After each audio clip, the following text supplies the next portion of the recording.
We welcome you back into Morning Moments with Jesus today. I pray you had a great day yesterday. And as we began our devotion time this morning, it comes out of Psalm chapter 3. And as I was reading Psalms 3 this morning, the Lord reminded me through His Spirit that often in life our spiritual condition is reflected in our physical position. In other words, if you'll look at people, sometimes you can often tell where they are in their lives, if they're happy, if they got joy, or if there's a sadness or a concern upon their lives based on their facial expressions, but often how we carry ourselves and our head down or up. Those types of things are an indicator of where we are spiritually in our lives as well. And that's kind of what David was talking about here in Psalm chapter 3. He says, "Many there be which say of my soul, there is no help for him in God.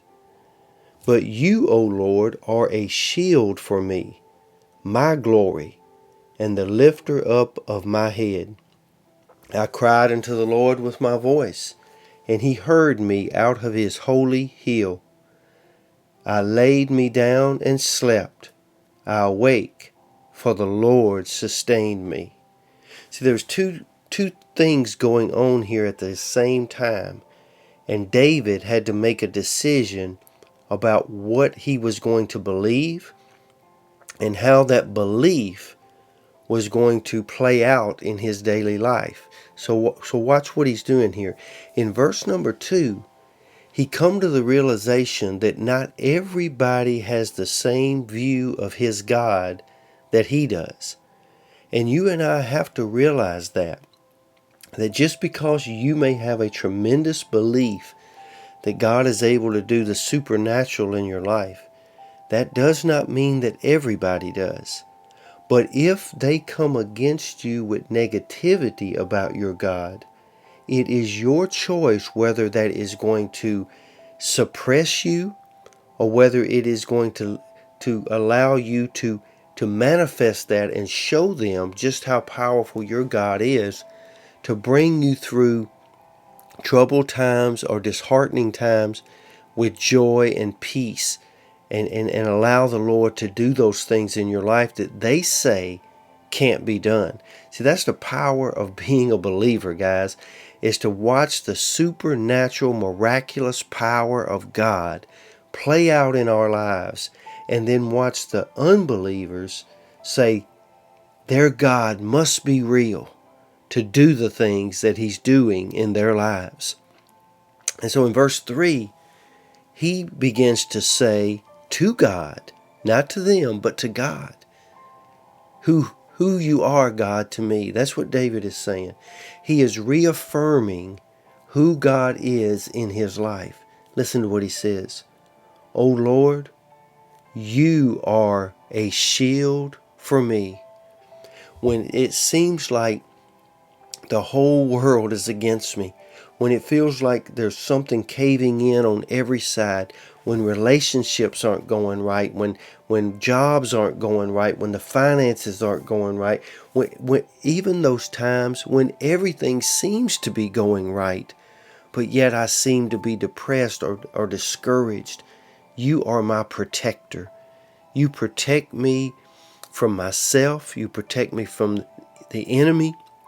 You protect me from my surroundings. That's who you are, God, to me. So you being my shield and you being my glory, I'm counting on you today, God, to lift my head up. Don't let me walk around discouraged. Don't let me walk around looking down and miss the beauty of what's around me today. Miss the beauty of the heavens today. Lift my head up, O Lord. And in verse number 4, he says, "I cried unto the Lord with my voice, and he heard me." It's almost like he's telling his enemies, listen, when I pray to God, I know my God hears me.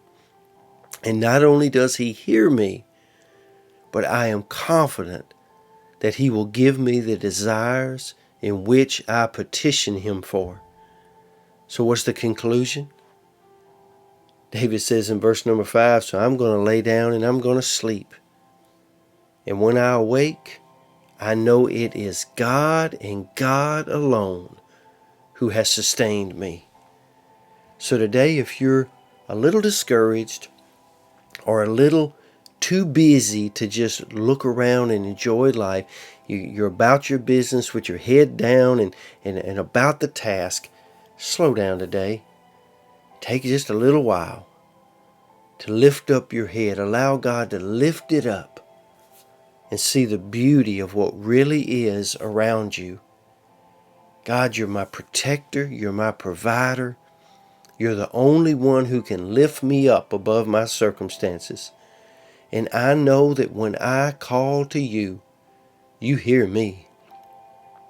So I can rest, knowing that when I woke up this morning, it was only you that sustained me through the night.